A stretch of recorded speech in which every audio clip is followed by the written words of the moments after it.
qu'on lui a volé la victoire, mais il n'y croyait pas. Il savait qu'il n'avait pas gagné. Il savait bien que les 4 cartons qui étaient venus de l'extrême nord, acheminés par le président du tribunal de cette région-là, avaient fait gagner M. Paul Biya. C'est-à-dire qu'ils étaient en ballottage avant. Mais les 4 cartons des procès-verbaux qui étaient venus, et il y a les acteurs qui sont encore sur le terrain. Il y a le gouverneur Namvou qui était dans l'extrême nord à cette époque-là. Et il y a même ce président que j'ai rencontré, qui a pris sa retraite et qui est devenu avocat aujourd'hui. Donc, je parle des choses que je maîtrise. J'ai vu les documents. Donc, cette construction-là, Frondi n'avait pas adoubé simplement parce qu'il disait que c'était trop, mais c'est celui-ci, M. Kamto, qui le forçait, qui l'obligeait. Soit dit en passant, à cette époque, 1992, Kamto est le porte-parole. Tout à fait. Pour le changement. Tout à fait. C'est pour ça qu'on dit qu'il c'était le directeur en sous-main. C'était le directeur de campagne en sous-main, en réalité. Donc c'était l'homme à tout faire de cette époque de 92. C'est la continuité de 92 que nous rencontrons en 2018. Avec maintenant Kamto en acteur principal et non plus en acteur de d'arrière-plan.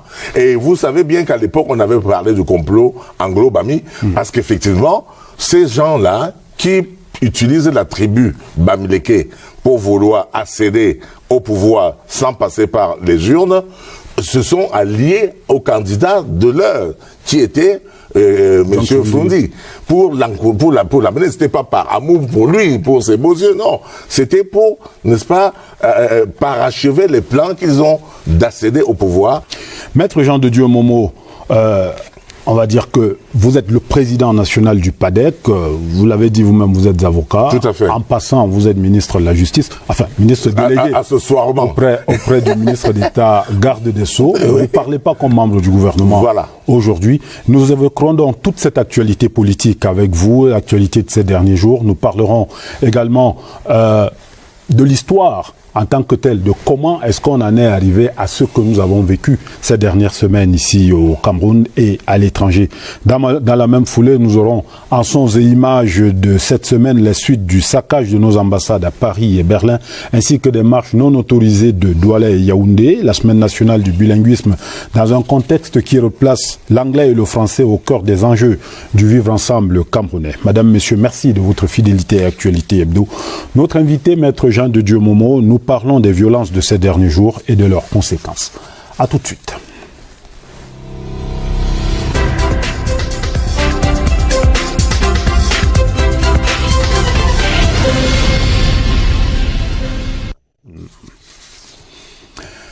Alors, Maître Jean de Dieu Momo, les marches ont donc eu lieu. Ouais. Le gouvernement, lui, il dit c'était des marches non autorisées, donc interdites. Tout à fait. Il y a eu le saccage de nos ambassades à Paris et Berlin. Ouais. Là également, sur tous ces aspects-là, le gouvernement lui dit ce sont les militants du MRC. Tout à fait. Ceux du MRC disent nous n'y sommes pour rien. C'est trop facile à partir du moment où on a mis certains leaders du MRC on va dire, je veux pas encore, disons qu'ils sont exploités dans le cadre d'une enquête préliminaire qui est secrète. On ne peut pas parler de ça puisque c'est une instruction judiciaire, nous n'en parlons pas. Mais avant, ils ne le disaient pas.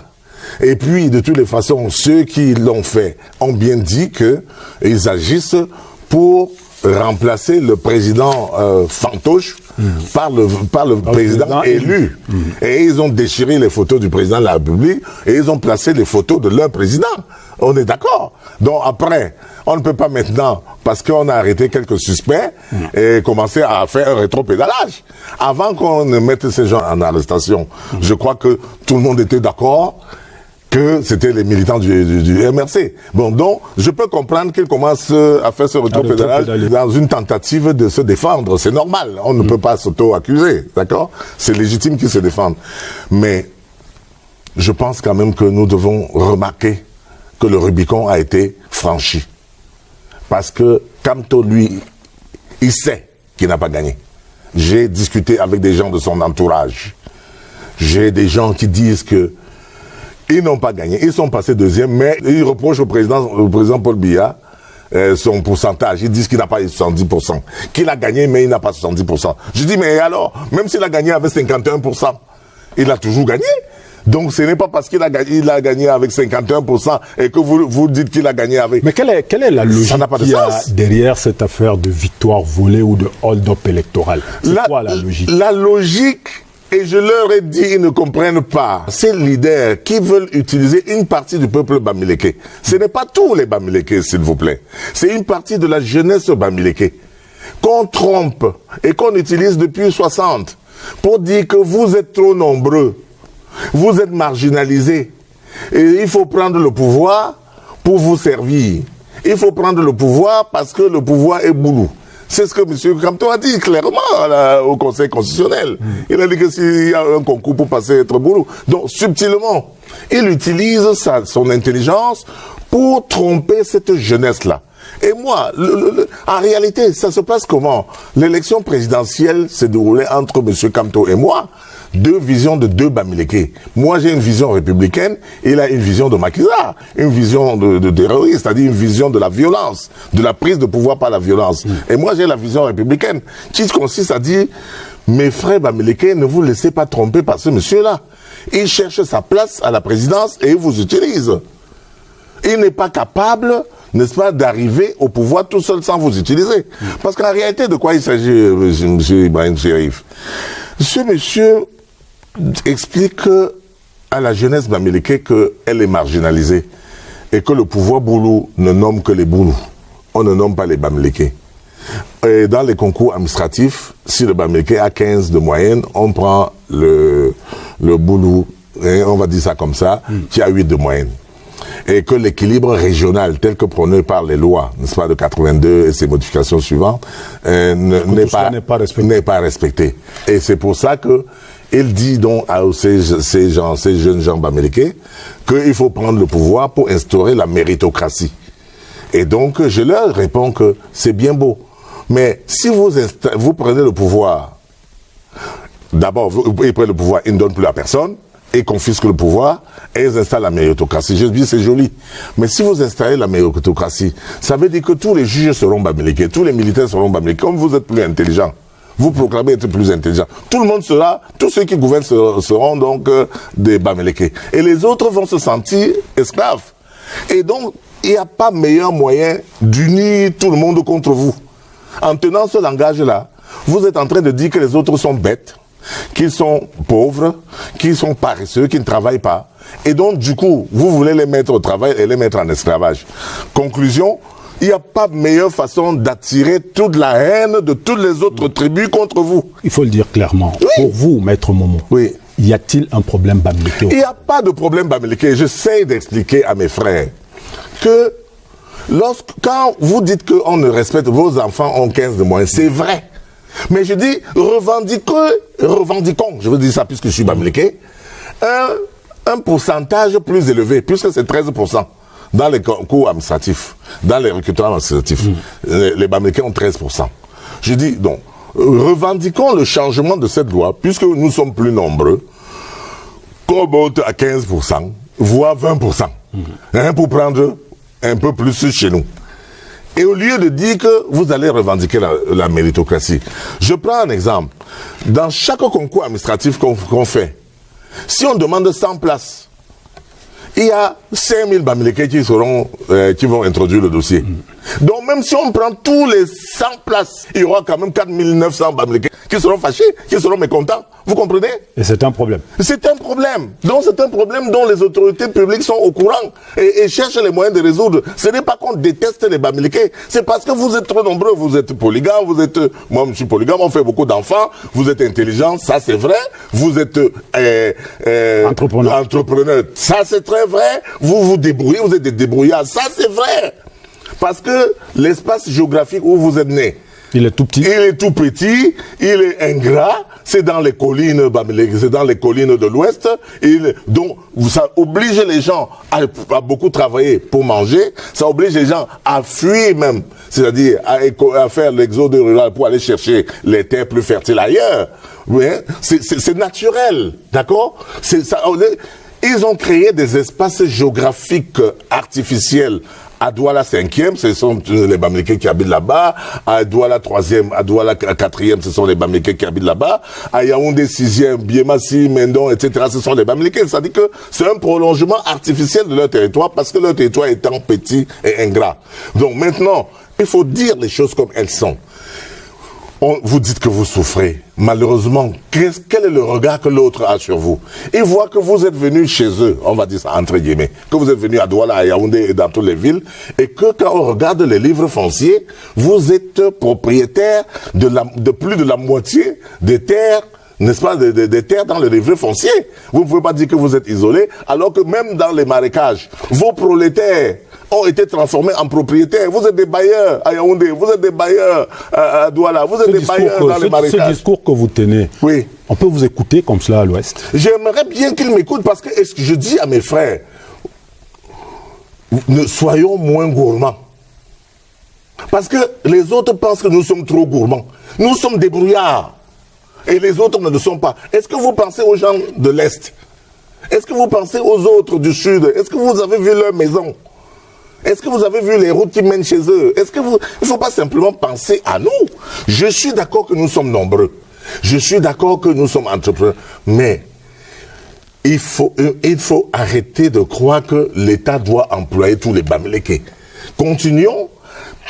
Il faut plutôt devenir, moi mon propos, c'est que les Bamileke doivent devenir la locomotive qui doit traiter le pays, au lieu d'en être l'entrave. C'est-à-dire que, profitant du dynamisme Bamileke, il faut plutôt traîner les autres. Et les autres seront reconnaissants. Mais si vous les menacez d'hégémonie, si vous les menacez de prendre leurs privilèges, de leur retirer leurs privilèges, alors que vous êtes déjà plus entreprenants que eux, ils se sentent en danger, ils vont vous haïr. Moi, j'évoque 1991. Avant que les villes mortes ne commencent. C'était déjà là. C'était déjà là dans les années 90. En 1991, à Douala, à Yaoundé, quand le Parlement étudiantin a été créé, c'était la plupart des jeunes enfants Bamileke, les Symphotocames et tout cela, c'était des Bamileke. Et la réaction a été la création de l'autodéfense. On a failli aboutir à un génocide Bamileke ici. On a vu que dans le sud, à Samelima, à Ebolova, les gens commençaient à chasser les Bamileke là-bas. Donc, ce langage que M. Kamto tient est un langage génocidaire. Et moi, je suis Bamileke, je dis à mes frères, vous êtes en train de creuser votre propre tombe. Ils ne veulent pas croire, ils pensent que moi je les ai insultés. Je vous sauve, au contraire. Je vous dis, profitons de votre dynamisme là pour nous intégrer dans le mandat de grandes opportunités, qui aura beaucoup d'argent, qui aura beaucoup d'opportunités d'enrichissement pour nourrir vos enfants, au lieu de lutter contre ce pouvoir-là et de vous mettre tout le monde à dos. Je vous propose maintenant de suivre le ministre de l'administration territoriale, Ponata Ngandji. Entre les lignes, annonçait déjà les développements de cette semaine, c'est-à-dire l'arrestation du professeur Maurice Kamto et de quelques autres militants du MRC, Ponata Ngandji, à la suite des marches et du saccage de nos ambassades. Il a déposé ses recours au Conseil constitutionnel. Il a défendu son recours. Il a assisté à la proclamation des résultats et 4 mois après, ils viennent parler qu'il faut recompter, n'est-ce pas, les bulletins d'une élection dont le résultat a été officiellement proclamé. Le chef de l'État réélu a prêté serment. Donc je crois que c'est un prétexte fallacieux. Il a un agenda caché. Il est payé avec ses partisans de planifier l'insurrection. Et je crois que c'est à ce niveau-là qu'il faut situer les actes dangereux du promoteur du MRC. Je voudrais également dire que parfois, lorsqu'on est obsédé par la folie de grandeur, on finit par perdre le sens de la raison. Et ce qui est en train d'animer l'esprit du promoteur du MRC.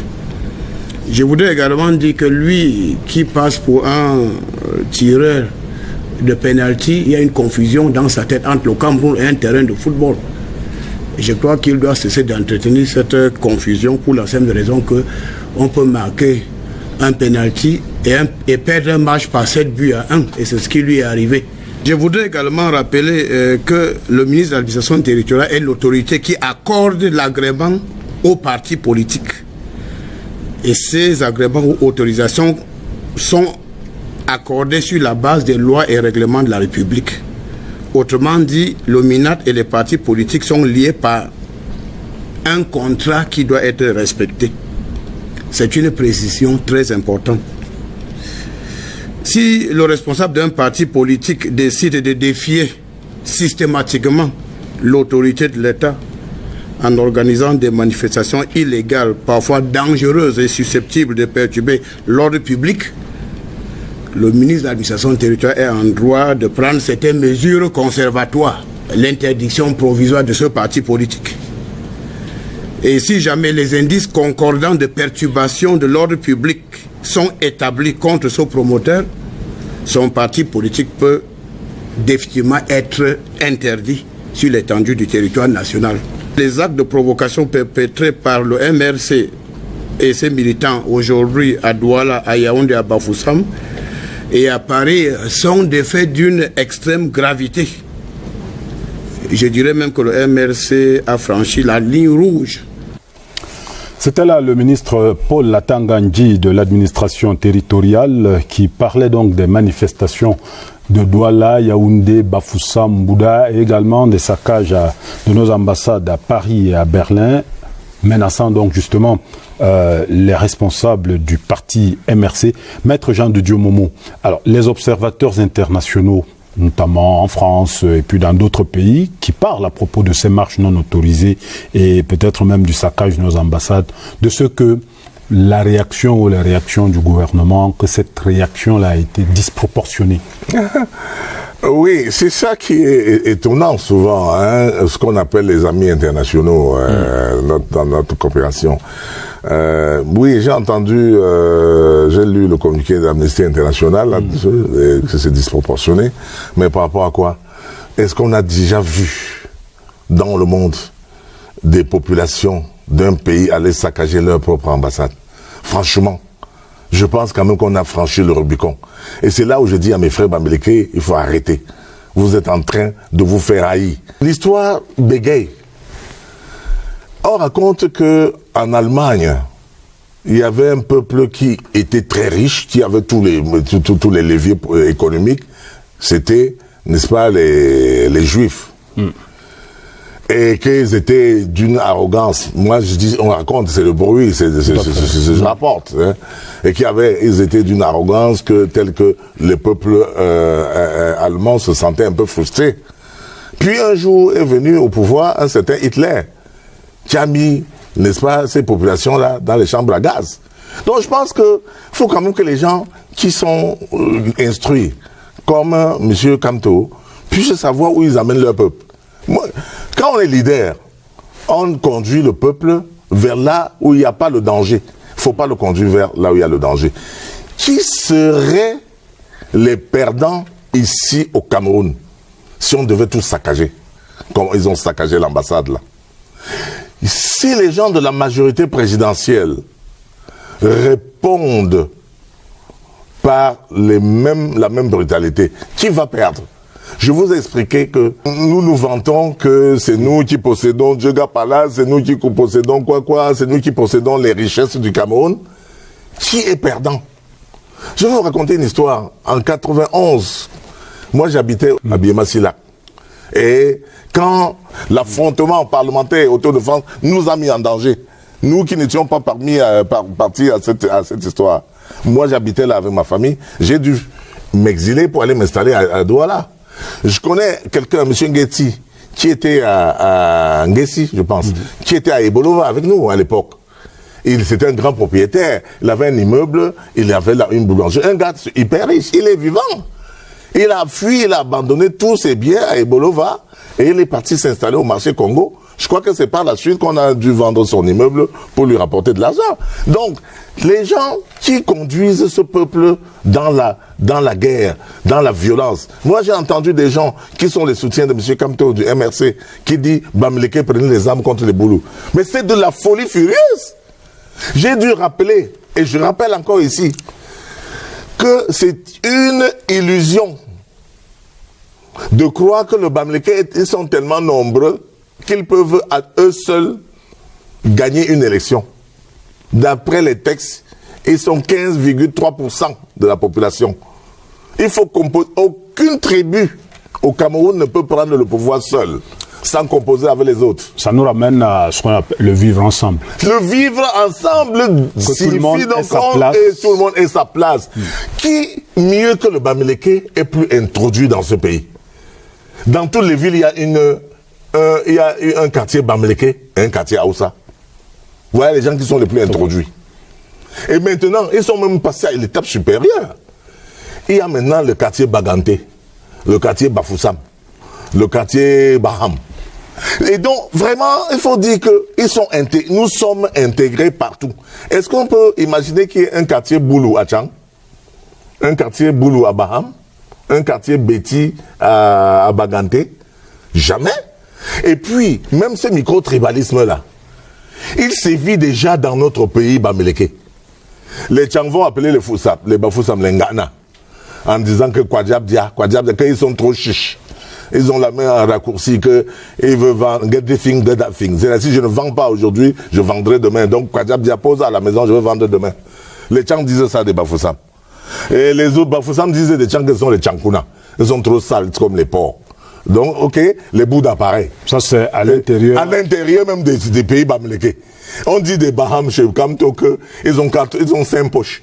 Que quand tu fouilles les 4 poches, il a toujours une 5e poche cachée. C'est ça qu'on dit chez les Baham. Donc il y a déjà un petit tribalisme chez nous. Que moi, ministre délégué, par exemple, je suis de Bafou, on va dire que pourquoi ce n'est pas un Foreké. Après, si je suis Bafou, comme je suis Bafou, à Bafou, on va dire que pourquoi ils sortent de Bassassa. Moi, je suis de Bassassa. Pourquoi ils ne sortent pas de Mbeng? Pourquoi ils ne sortent pas de Telka? Non, mais il faut arrêter. Nous sommes au 21e siècle, bon Dieu. Et dans 100 ans, vos petits villages-là vont disparaître. Maître Jean de Dieu Momo, le discours que vous tenez, est-ce que, appelons ça le Bamileke lambda, oui, ne va pas, on va dire, vous qualifier de traître? Ah ouais, ils m'ont qualifié de traître. Mais je vous dis la vérité, vous me qualifiez. Traître par rapport à quoi?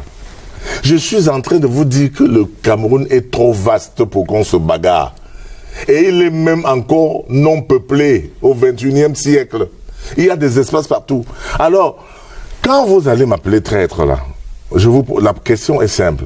Mon enfant qui est né à Douala, à Yaoundé, il n'est jamais... Moi, j'ai construit une maison de 8 chambres à Bafou, où je n'habite pas. Pendant l'année, je peux y aller une fois. Mes enfants ne sont même jamais allés. Alors qu'au départ, je pensais que chaque enfant aurait sa chambre. Mes filles partent en mariage sans jamais dormir dans la chambre que j'avais faite pour elles. Et donc, même nous, les anciens, là, enfin, nos aînés, qui ont trouvé du travail à Yaoundé, à Douala, dans les villes, ils y vivent, après leur travail et pendant leur retraite, c'est quand ils meurent qu'on les amène enterrer au village. Et vous pensez que c'est leurs enfants qui sont nés à Douala, à Yaoundé et partout ailleurs, qui vont aller à Tchang, habiter? Qui va aller là-bas? Dans 100 ans, on sera comme l'Europe. C'est-à-dire qu'il n'y aura plus de villages comme ça. Il n'y aura plus de villages. Ça aura atteint le village. Et chaque arrondissement a sa langue. Le Fongo Tongo parle son Fongo Tongo. Le Fondson Wating parle son... Le Fondonera parle son Fondonera. Moi, je ne m'entends pas avec un gars de Sancho. Je ne m'entends pas avec un gars de Bansoa. Le Bansoa parle son Bansoa. Moi, je n'y comprends rien. Moi, je suis de Bafou.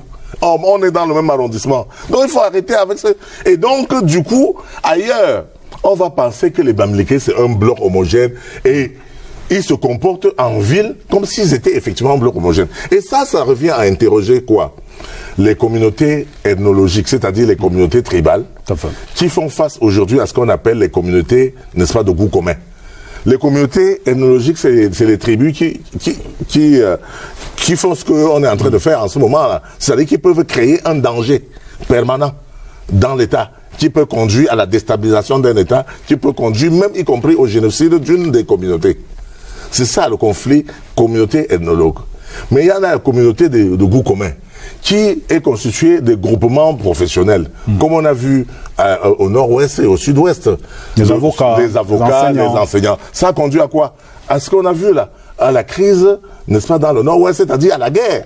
Donc il faut, les puissances publiques doivent faire attention à ces communautés-là qui s'élèvent.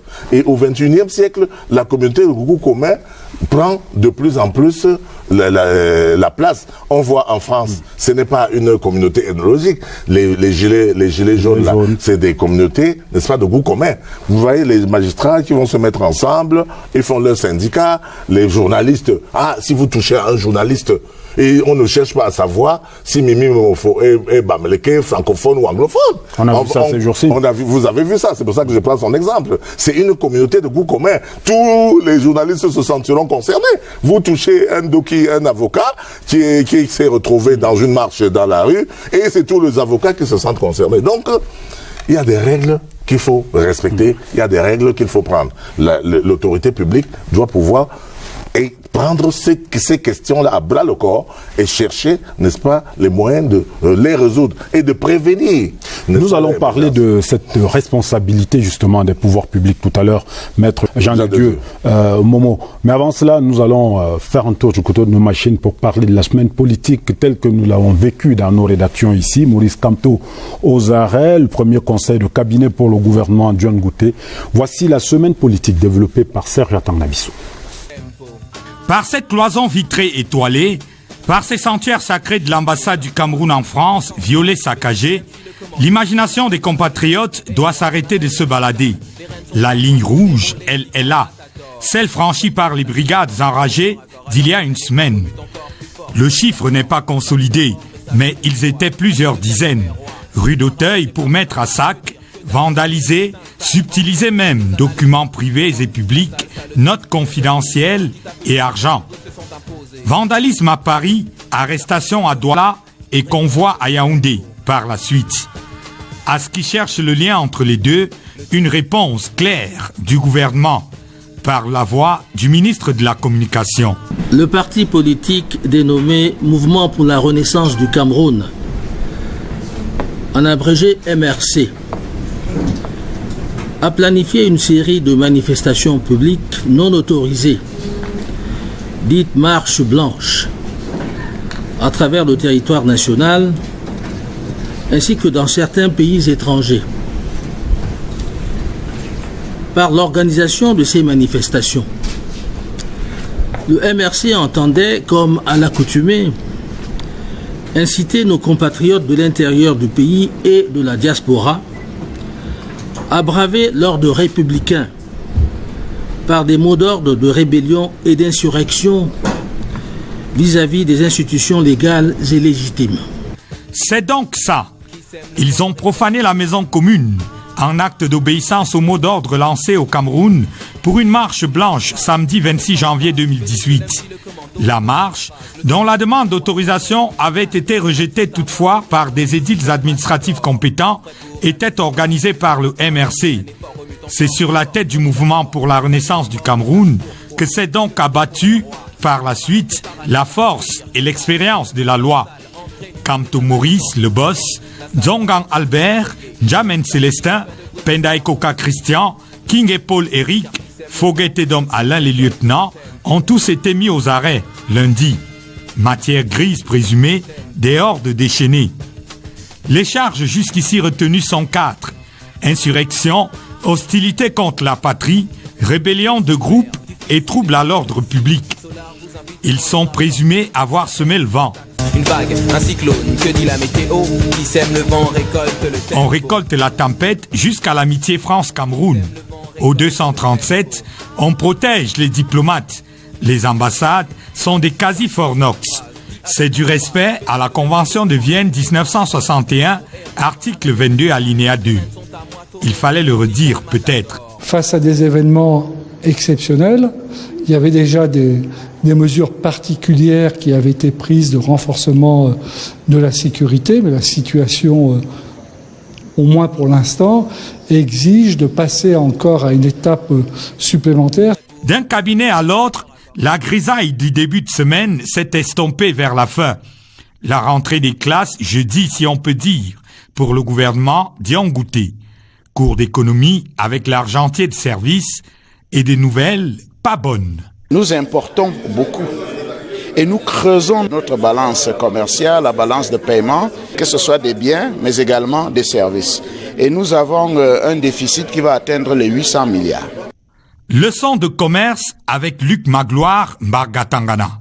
Qu'un produit soit consommé, il faut qu'il soit, disponible.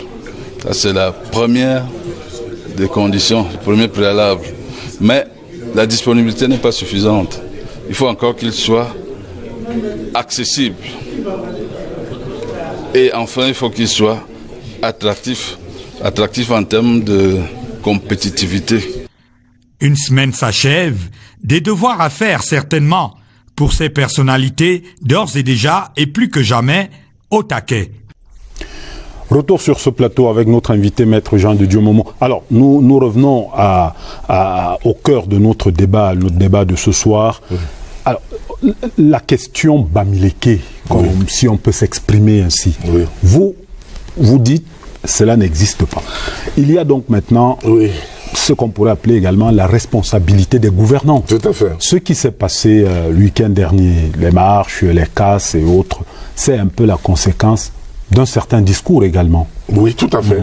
Un discours, c'est une construction. C'est un construit depuis longtemps. Et ce sont les leaders qui construisent ce discours et qui trompent effectivement mes frères Bamileke. Parce que moi j'ai pris l'exemple, j'ai dit si vous allez en guerre, il faut mesurer vos forces. Quand vous voyez que vous avez 100 soldats, vous n'allez pas quand même attaquer une armée de 10 000 soldats. C'est clair. Donc il faut composer. Et je dis au Bamileke, vous êtes 15,3%. Et donc, vous ne pouvez pas gagner seule une élection, il faut composer. Et puis, cette histoire de dire que c'est votre tour de la tontine, on va dire ça comme ça, que c'est votre tour. J'ai rigolé en disant, mais qui a donc lancé le tir au sort? Parce qu'il faut lancer le tir au sort pour que vous preniez pour avoir le troisième tour. C'est comme ça que ça se passe dans les tontines. Oui, dans les tontines, c'est comme ça. On lance le tir au sort. Et que si vous êtes numéro 1, numéro 2, numéro 3, qui a lancé le tir au sort pour que vous dites que c'est votre tour et que c'est pas le tour des mafias. Bon, les tenants de cette thèse-là disent, il y a eu le Nord, Saïdjo, il y a le grand centre-sud, Paul Biya. Oui. Alors, la suite? La suite, j'ai dit, mais alors, vous êtes à l'ouest, il y a aussi l'est. Et il y a le nord-ouest, il y a le sud-ouest. Pourquoi? Forcément, c'est votre tour. C'est ça. C'est cette revendication du tout qui est exacerbée. C'est-à-dire qui veut consacrer l'hégémonie Bamileke. Et ce qu'on a appelé le Bami Power. Et moi, comme je suis avocat pénal international, je leur dis, j'ai connu un peuple, les Hutus, au Rwanda, qui était majoritaire contre les Tutsis, minoritaires, et qui ont fini, n'est-ce pas, parce qu'ils étaient effectivement majoritaires, il a fini par y avoir une guerre, parce que les minorités ne trouvaient pas leur place. Tout à fait. Ces minorités-là, elles ont été conduites par Kagame, et ils ont gagné la majorité, et ils ont chassé tous les Hutus sont partis. Mais il n'empêche, il y a quand même eu un problème. Oui. Vous avez eu des marches, vous avez eu de la casse, ça veut dire qu'il y a un problème. Oui. Les pouvoirs publics, pour vous qui êtes un homme politique, vous vous dites quelle pourrait être la réponse qu'on apporterait à cela, au-delà de ce qu'on veut maintenir l'ordre? Je pense que le problème de l'équilibre régional doit être revu. Il faut que les Bamileke aient le sentiment, effectivement, qu'ils sont pris en compte. Mais je dis qu'en réalité, cela est vrai, ils sont pris en compte parce que le bruit qui court dans les chaumières, c'est que à tous les postes, on trouve les boulous, à tous les postes, on trouve les bêtis, ils parlent patois dans les entreprises, etc., dans les services publics. Je dis peut-être, revendiquer donc d'avoir une meilleure part, une meilleure représentation. Mais j'ai envie de leur dire que dans ce gouvernement, si, il y a quand même beaucoup de Bamileke qui tiennent les rênes de l'argent. Parce que le ministre des Travaux publics, c'est un Bamileke. C'est lui qui construit les routes. Si vous n'avez pas de route, vous demandez à Paul Biya, il faut demander à votre frère. Et le ministre de urbain, s'il y a la route de Salsi, s'il y a les trous dans la ville, c'est votre frère qui était là, c'est votre soeur qui est là. Donc c'est vous, les Bamileke, qui tenez encore. Donc le président Paul Biya a dit, bon, prenez, puisque vous revendiquez. Le président Paul Biya essaie de donner ce qu'il peut aux Bamileke. Donc il faut un discours qui ne montre pas simplement ce que vous manquez. Il faut un discours qui montre ce que vous avez aussi. Qu'est-ce que vous avez dans votre plat? Vous ne voyez pas ce que vous avez dans votre plat. Il faut un discours qui montre ce que vous avez dans votre plat et ce que aussi les autres n'ont pas. Est-ce que les Pygmées n'ont rien dans leur plat. Est-ce que l'Ouest n'a pas un problème, j'allais dire, de leadership? Tout à fait. Le problème de leadership est tout à fait normal. L'Ouest revendique ce problème, cette leadership, puisqu'il l'a de fait. Il l'a de fait. Et, il publie dans les réseaux sociaux, nous sommes propriétaires de ci, de ça, de toi. Mais je dis donc, prenez ce leadership comme une locomotive pour tracter le pays vers l'émergence. Et non pour devenir des maquisards qui brûlent et incendient les ambassades. Et détruisent les passeports des enfants, les actes de naissance, et prennent l'argent, n'est-ce pas, des visas.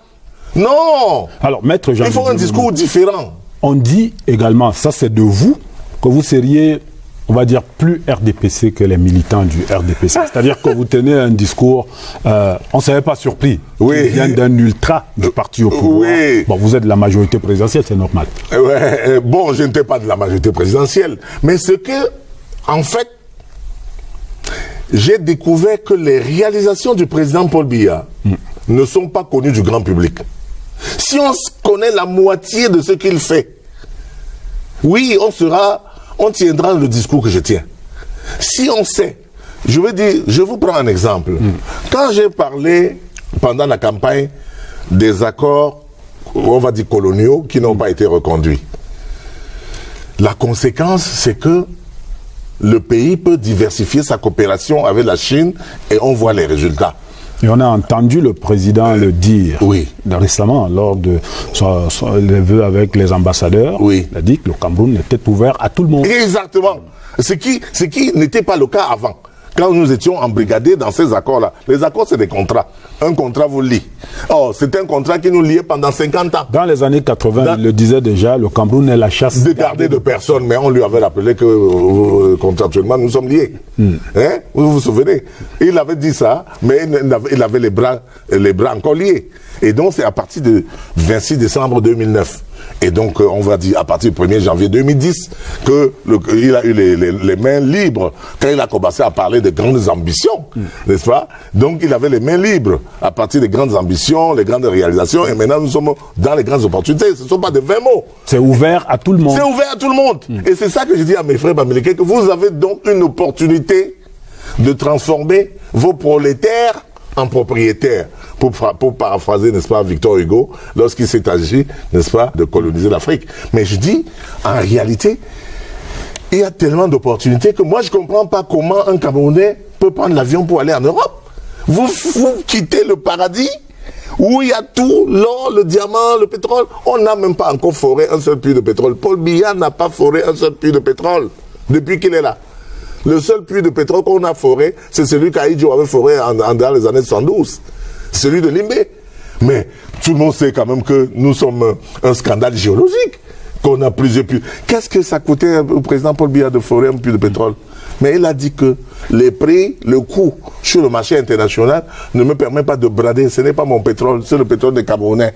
Et quand on parle des Camerounais, c'est les Camerounais d'aujourd'hui et des Camerounais de demain, des Camerounais à venir. Un puits de pétrole, si vous le ferez, ça a une durée de vie. Et donc si vous le prenez alors que vous avez autre chose, vous avez l'agriculture, vous avez l'élevage qui peut nourrir vos enfants, vous ferez le pétrole aujourd'hui, ce sera un surplus inutile. C'est un bon gestionnaire. Alors, et quand on découvre que c'est un bon gestionnaire, on le soutient. Si vous aviez, je vais dire, Maurice Kamto devant vous, face à vous aujourd'hui, quel est le discours que vous lui tiendrez? Je lui dirais que, cher frère et ami Kamto, du haut de votre aura et de votre capital politique, vous êtes en train d'entraîner notre peuple à la catastrophe et à son génocide éventuel. De quel peuple s'agit-il? Le peuple bamileke. Parce qu'il se revendique du peuple bamileke. Il surfe là-dessus en faisant croire qu'il s'agit de tous les bamileke. Tous les bamileke ne sont pas avec lui. Parce qu'il y a beaucoup de bamileke qui ont tiré leur épingle du jeu. Il y a beaucoup de bamileke qui sont propriétaires du Cameroun, qui sont des propriétaires fonciers, qui sont des propriétaires du magasin, qui ne veulent pas le chaos. Parce que si on commence à détruire le Cameroun, qui va perdre? C'est le bamileke qui va perdre. Il faut que je tienne ce discours à M. Kamto, que tu vas ruiner ton peuple bamileke. Et tu vas mettre les enfants bamileke au chômage. Tu vas les mettre dans la mendicité. Tu vas ruiner leur carrière. Tu vas ruiner leur vie. Parce que déjà, ce discours du bamileke de Kamto aujourd'hui a fait en sorte que dans les administrations, on regarde le bamileke de travers. On croit que c'est l'ennemi. Dès que vous êtes bamileke, on croit que vous êtes l'ennemi à cause de ce discours. Moi, je dis, il faut faire attention au discours. Le discours, c'est comme une arme terrible, une arme tranchante, une arme qui tue. De destruction massive, oui. Oui, c'est une arme de destruction massive. Mais... Et il faut que les intellectuels, les gens... Moi, j'ai dit, ma position n'est pas comprise par le bamileke moyen. J'ai invité l'élite bamileke à discuter avec moi. J'ai dit, faisons une all bamileke conférence, comme les all anglophones conférences là. Asseyons-nous. Je vous donne mes thèses et on en débat. Et vous allez voir si votre position n'est pas justement en train d'attirer tout le monde contre vous. Parce que votre langage, le langage que Kamto et les siens tiennent, c'est un langage contre le bamileke. C'est un langage qui fait détester le bamileke. C'est un langage qui présente le bamileke comme étant le danger permanent pour la République. C'est un langage de maquisard. Et quand je parle de maquisard, les bamileke savent de quoi je parle. C'est-à-dire les gens qui incendiaient les maisons. On se rappelle qui tuaient les années 60. Oui, c'est ce langage-là. Cette équipe-là, c'est une équipe extrémiste de maquisards qui ne sont pas encore sortis de la brousse depuis 1960 et qui continuent leur guerre de 1960 en 2018. Maître Jean de Dieu Momon, nous allons parler de totalement autre chose maintenant. C'est la semaine nationale du bilinguisme, les vœux de nouvel an aux diverses structures administratives de la République. La semaine sociale telle que vécue par la rédaction avec Eugène Bey. Le bilinguisme, le lien indéfectible pour l'intégration nationale, tremplin pour la paix et le développement. C'est sous ce thème que s'est célébrée cette semaine au Cameroun la Semaine nationale du bilinguisme, une option politique dont le Cameroun est fier et qui nous vaut admiration et considération dans la sous-région et au-delà. Dans les établissements scolaires, les enfants se sont donnés à cœur joie à l'exercice. I was a participant of the debate. It was really wonderful. It was a time of emotion. For those who are still behind with the system of parallel bilingualism, should stand to their feet and join us in integrated bilingualism. Nous ne devons pas avoir de différence entre nous, mais nous devons tous dire lui il est Camerounais, elle est Camerounaise. Je pense à mes jeunes frères camerounais d'arrêter de dire, comme certains disent, que l'anglais, c'est Dieu qui donne l'anglais. Le clou des manifestations, qui coïncide avec la journée nationale du bilinguisme, s'est déroulé au Palais des Congrès, avec à la manœuvre le ministre des enseignements secondaires. They should not think that they are doing it for the head of state, nor that they are doing it for the minister. It is for themselves to be able to have jobs tomorrow. And we think that from 20 years upwards, these children should be able to work as interpreters and translation. Mais comment faire pour que ces élèves enthousiastes et pétillants de forme puissent avoir accès facile à une éducation endogène et compétitive? La préoccupation a été cette semaine au centre d'un séminaire sur l'explication et l'appropriation du nouveau curricula au ministère de l'Éducation de base. La réflexion a porté sur deux axes majeurs. Produire des manuels scolaires et matériel didactique compatibles avec les attentes réelles du ministère de l'Éducation de base et transmettre selon les méthodes pédagogiques appropriées et parfaitement maîtrisées par les enseignants les savoirs et connaissances pertinents qui permettent à l'enfant d'être enraciné dans son environnement socio-culturel immédiat et ouvert au reste du monde. La tâche est ardue.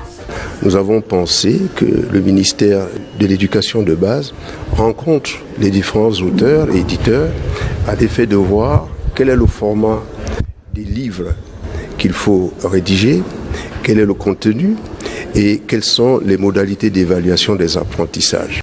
Bonne et heureuse année 2019, Monsieur le ministre. La phrase rituelle a été prononcée cette semaine en direction de près d'une dizaine de membres du gouvernement qui recevaient les vœux de nouvel an de leurs collaborateurs. C'est le cas au ministère de la Communication où le patron des médias entend inscrire son action dans une approche cohérente, active et productive.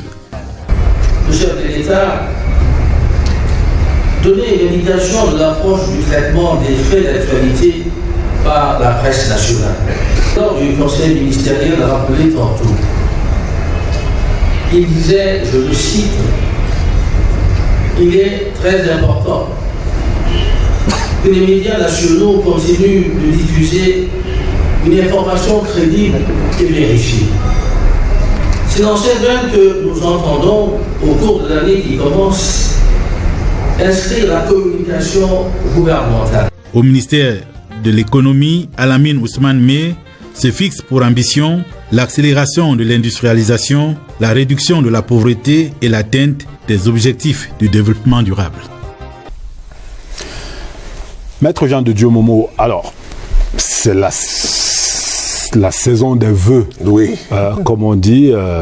Bon, c'est pas encore passé au ministère de la Justice. Non, pas encore. Apparemment, encore dans les administrations parallèles. Tout à fait, tout à fait. Encore dans les administrations parallèles. Ouais. Mais dans ces cérémonies de vœux, partout il a été question de vivre ensemble. Oui, tout à fait. Parce que, enfin, c'est étonnant. La présidentielle de 2018 a révélé un monstre qui couvait, un monstre dangereux qui peut mettre ce pays à mal, qui peut mettre ce pays à feu et à sang, et qui a commencé dans le sud-ouest et nord-ouest, et que M. Kamto et son équipe veulent parachever.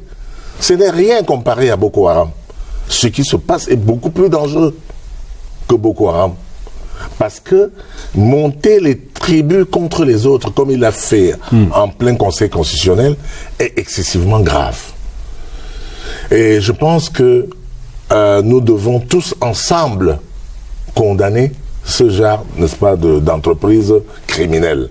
Et dire à nos frères Bamileke que vous êtes en danger, vous êtes en train de créer et de creuser votre propre tombe. Kamto creuse votre tombe avec l'aval de certains Bamileke qui ne comprennent pas. C'est pour ça que j'ai dit que si je parle aux leaders Bamileke, j'en ai parlé à deux en privé qui sont sortis tout à fait ébranlés. J'aimerais continuer à leur parler parce qu'il faut qu'ils comprennent que moi je viens les sauver et non, je ne suis pas le traître Bamileke, je viens plutôt leur dire parce que je viens de l'extérieur, vous comprenez? J'ai vu ailleurs, je suis un acteur, si on va dire très proche, qui a vécu de manière directe le génocide rwandais. Je suis quelqu'un qui est un analyste politique. Et donc, je peux partir des faits, vous dire les conséquences. Exactement comme je l'ai fait pendant cette élection. Quand je leur ai dit, voilà ce qui va se passer. Je leur ai déroulé tout le plan. On a eu cette semaine du bilinguisme dont parlait Eugène Bey tout à l'heure. C'est le ministre en charge des enseignements secondaires qui disait, c'est-à-dire qu'on parle anglais et français, c'est pas tellement pour Paul Biya. Oui, non, pas du tout. Pas du tout. C'est une richesse incommensurable que le Cameroun puisse parler ces deux langues, français et l'anglais. À l'international, vous êtes riche avec ça. Et donc, pardonnez-moi de profiter de votre émission pour saluer chaleureusement et acclamer et féliciter le professeur Nalova, le ministre Nalova, parce que elle a fait. Moi, j'ai vu ça à la télévision, j'ai beaucoup applaudi. Les simulations là, les débats le vendredi sur la CRTV. Oui, sur la CRTV. J'ai vraiment, maman, mommy, I love you. It's very important. Go before, on va dire ça comme ça en anglais. D'accord? Vraiment, c'est très bien. Et je voudrais dire que c'est riche ce que l'anglais est notre capital. C'est notre capital pour envahir l'international. Parce que nous sommes encore un petit peuple de 59 ans. Le Cameroun a 59 ans. À l'âge des nations, le Cameroun est comme un bébé. C'est comme un bébé. C'est comme un bébé qui ne s'assoit pas. Qu'on apprend à s'asseoir, on n'a même pas encore nos institutions.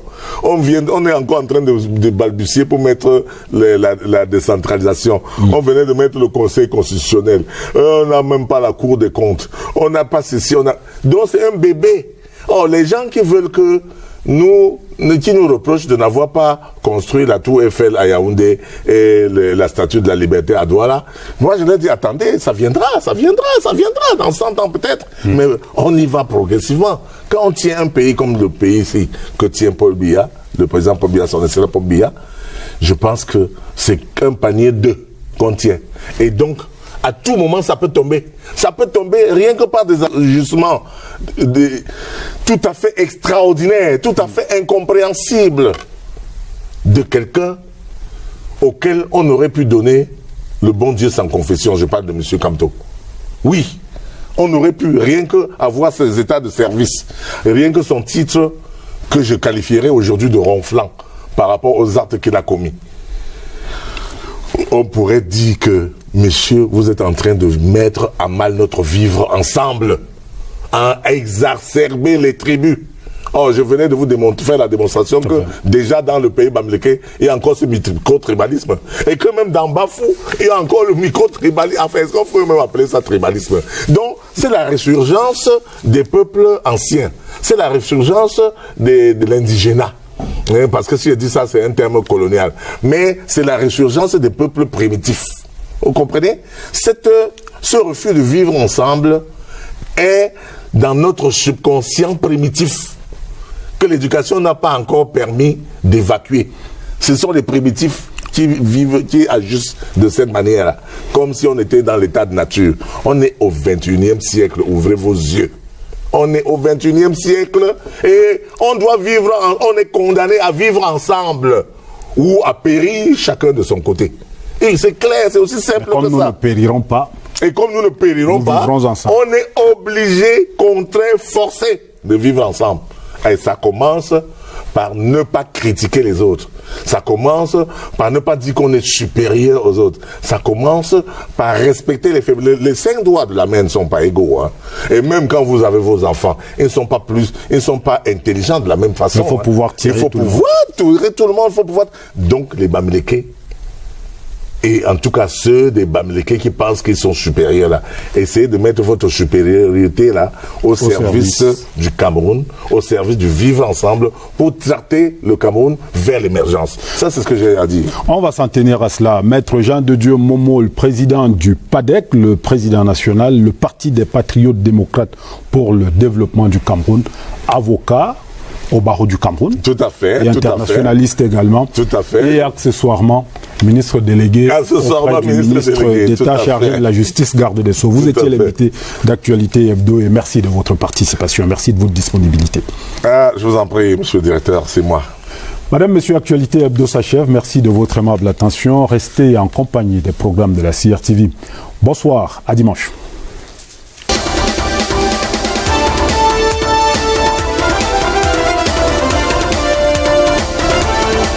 Yeah.